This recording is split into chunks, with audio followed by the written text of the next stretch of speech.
Hey guys, it's FifaRalle here and welcome to episode 22 of Let's FIFA 14, and in this episode we're introducing a few new concepts to the series and they're all based on your guys' ideas. The first thing is a new version of the Skiller's Quest, because I forgot it a lot of the times when I played in the past episodes, so I felt it also was a good idea to change it around. So we got 10 different objectives or quests, and if we complete all of them we'll get 10 free packs, and every time we just complete one of them we'll get a free pack as well. And basically, they're all based on your guys' comments throughout the episodes, and I think there's some pretty cool things to try and pull off. And apart from that, we'll also introduce a trophy cabinet, which I'll get into a little bit later in this episode, because for now, we're into the quarterfinals of the MLS kickoff tournament, and I have had a lot of trouble playing that round in the past, but now we are looking to win it, see if we can make our way into the semifinals. And we played 5 minutes, we find Thierry Henry. I wanted to chip the ball here, but he did not do it, but somehow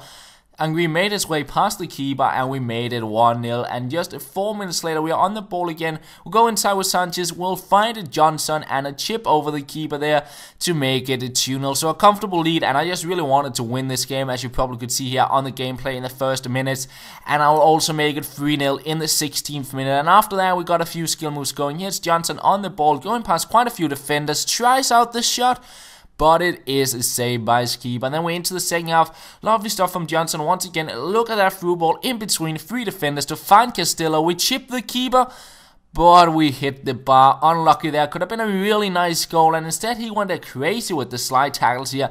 No idea why. Henry stops up and he takes the volley, and it falls to Johnson, who will make it a 4-0. And that's how the game ends, 4-0. And we finally win the quarterfinals of this tournament, and we make our way into the semi-finals of the tournament. And I decided to play that game as well to see if we could win it and make our way into the final as well. So we head on into the game, and we'll come up against the 4-1-2-1-2 squad here. And straight from kickoff, we're going to see if we could score a little skill goal. It's Johnson on the ball here with a few skill moves, but he will get tackled, and I think that will kind of cancel off a skill goal from kickoff. If I happen to get tackled and lose possession, it's not really a skill goal, but nonetheless, we do make it 1-0, and straight after that, he pauses the game to substitute on Courtois, Schürrle, and Gundogan, and it was going to haunt him doing this thing, because, well, we played a few minutes, and I'll make my way into the box, would win, cross it in, try to chest it off for a bicycle kick. I thought this might have been a penalty. It didn't hit the ball whatsoever, but then a few minutes later, it kind of makes up for it, because this was a pretty clean tackle in my opinion.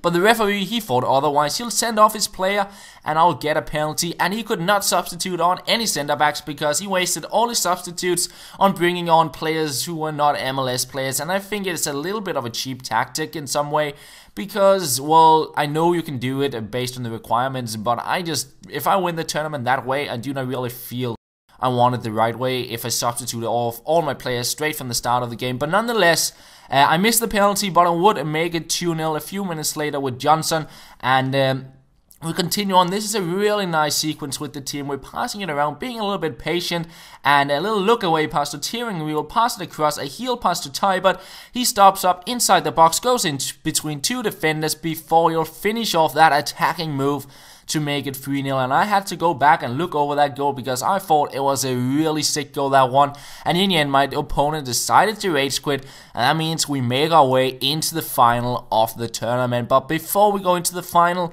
we will be playing in the silver class tournament to see if we actually can win a game there. It is the semi-finals here. We come up against a 4-1-2-1-2 squad, and the first chance falls to Kelvin, who passes it out to Al-Sharani, pass it in back to Kelvin, and we'll try and cross it in. It falls to Wallison, and we make it 1-0, and we continue on. Cloudemir on the ball here, goes past the defender out on the wing, and we tried to find a player there to chest up in the air, but in the end it's Kelvin to pick it up, go past 2 defenders, a little finesse shot, and we make it a 2-0, but he will get it back into the game, take a shot here, pick up the rebound, make it 2-1, but the game was not over. We play a through ball to find a Wallison here, making his way down the wing into the box. We stop up, we go past 2 defenders here, try out the shot, but it is straight on the keeper, and it is saved. Wallison once again on the ball, lovely through ball to find Moraes.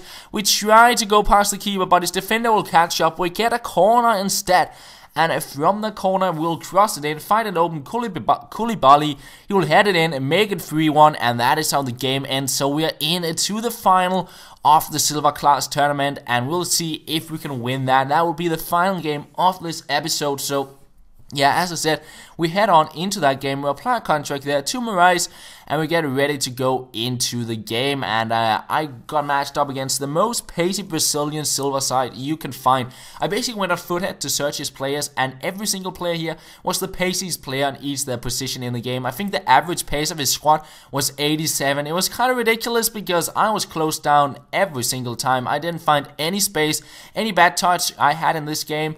He would just pick it off me and take it away. So it was a tough game. I didn't create many chances, and he would make it 1-0 in the 37th minute. But from a corner in the 56th minute, I get it back into the game to make it 1-1, and then in the 90th minute, completely undeserved, look at that goal from Claudemir. He got some really good shooting on him, and he's able to convert that from miles out to make it 2-1. And it reminded me a lot about the game I played in the MLS kickoff tournament yesterday, where I lost the game to a long shot in the final minutes of the game, and this time around I got lucky and got a very late goal from distance, and it was completely undeserved because he was sitting on most of the chances. When you look here, I only had 3 shots on target. I was able to get 2 goals, but I won the final nonetheless, and I was happy about that, of course. And that means we'll introduce the trophy cabinet now. We got 9 trophies in total, and there was a guy suggesting this a few episodes ago, and it seems like a lot of people like that idea. Basically, every time we get 5, 10, 15 trophies, we'll be awarded with maybe 1 or 3 packs or something like that. We'll figure that out, but we'll introduce the trophy cabinet and we'll update it every time we pick up a trophy. And apart from that, that is going to be the end of the episode. As you can see here on the left hand side, we do now have Skiller's quest changed a little bit around, so now it shows how many we have completed, and it also shows how many trophies we got. And apart from that, we got 8 wins now, we got 2 losses, and maybe we can get 1 more win to get a bit of a better prize before we lose our next game. But nonetheless, guys, this is going to be the end of the episode. I hope you enjoyed it and liked the new concepts we're introducing, and that is pretty much all. Thank you for watching, and I will talk to you later.